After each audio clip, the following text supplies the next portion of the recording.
सबका साथ, सबका विकास, सबकी भागीदारी और सबकी जिम्मेदारी, मोदी सरकार का यही नारा रहा है। कैबिनेट में एक बार फिर पीएम ने सभी वर्गों को साध कर सोशल इंजीनियरिंग का संदेश दिया है। मोदी ने 71 मंत्रियों के साथ इस बार शपथ ली है। इसमें से 60 मंत्री बीजेपी के हैं, जबकि 11 सहयोगी दलों के हैं। मंत्रियों के हिसाब किताब के जरिए आइए समझते हैं कि आखिर क्या कुछ साधने की और क्या कुछ सेट करने की कोशिश इस बार की सरकार ने की है। मैं नरेंद्र दामोदर दास मोदी पीएम मोदी की नई कैबिनेट में सोशल इंजीनियरिंग का फॉर्मूला है तो राज्यों को साधने का समीकरण भी है। कोर वोटर पर पूरा फोकस किया गया है, साथ ही साइलेंट वोटर को भी हिस्सेदारी दी गई है।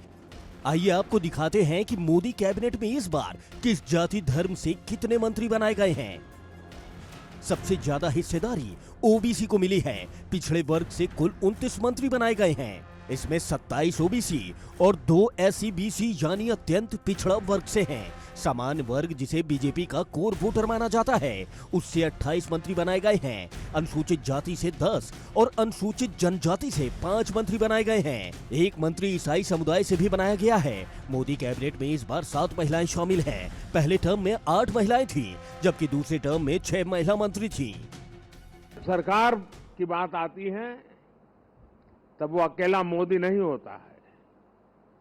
उसके जो हजारों दिमाग उसके साथ जुड़े हुए हैं, हजारों मस्तिष्क जो इस काम में लगे हुए हैं, हजारों भुजाएं जिस काम को कर रही है, एक जो विराट रूप है, उसी का परिणाम होता है कि सामान्य मानवी को भी उसके सामर्थ्य का साक्षात्कार होता है। चुनाव के दौरान यूपी में सवर्णों की नाराजगी की खबरें चर्चा में रही थी। बताया गया है कि ठाकुर इस बार बीजेपी से नाराज हैं। पूर्वांचल की कुछ सीटों पर इसका असर भी देखने को मिला। हालांकि वोट परसेंट के लिहाज से देखें तो अगड़ी जातियों का समर्थन बीजेपी को बरकरार रहा है, लेकिन इस बार ओबीसी और दलित वर्ग ने बीजेपी को झटका दिया है। देश में कुल दलित वोटर करीब 17% हैं। 2019 में बीजेपी को दलितों का 41% वोट मिला था, जबकि इस बार यह आंकड़ा 35% रह गया, यानी बीजेपी को 6% का नुकसान हुआ है। 2019 में एनडीए ने 84 आरक्षित सीटों में से 46 पर जीत दर्ज की थी, लेकिन इस बार एनडीए सिर्फ 30 सीटों पर सिमट गया, यानी 16 सीटों का नुकसान हुआ। 2019 और 2014 में बीजेपी को मिले प्रचंड बहुमत के पीछे ओबीसी वर्ग का सपोर्ट था, लेकिन इस बार ओबीसी वोटर बीजेपी से कुछ छिटका है और इस बार उसे करीब 2% कम वोट मिले हैं। दूसरी तरफ विपक्ष को 5% का फायदा हुआ है। जो 10 साल काम किए और उसको और मजबूत से तेजी गति से आगे बढ़ाएंगे। एग्जाम्पल हम 10 साल में लगभग 4 करोड़ गरीब लोगों को घर बना के दिया है। अभी आने वाले इस 5 साल में लगभग 3 करोड़ घर बना के देंगे।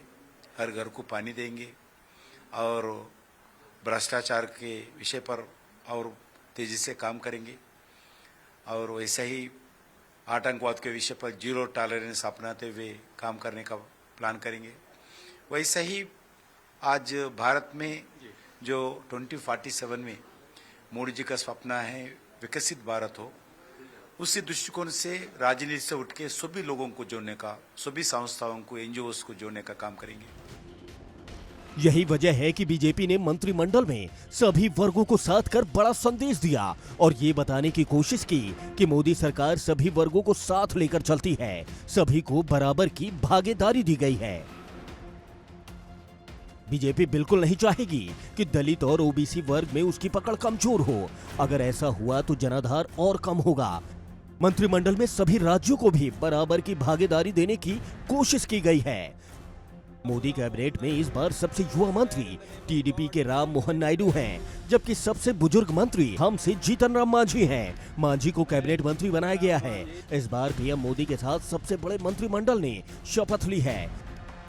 2014 में 45 मंत्रियों ने शपथ ली थी, जबकि 2019 में 57 मंत्रियों ने शपथ ली थी। इस बार 71 मंत्रियों ने पीएम के साथ शपथ ली है। कैबिनेट मंत्रियों की बात करें तो 2014 में 23 और 2019 में 24 कैबिनेट मंत्रियों ने शपथ ली थी, जबकि इस बार 30 कैबिनेट मंत्रियों ने शपथ ली है। 5 कैबिनेट मंत्रियों के पद गठबंधन के सहयोगियों को दिए गए हैं।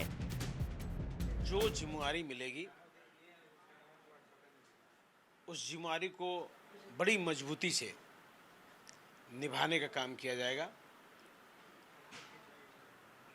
और देश मजबूत हो, विकसित हो,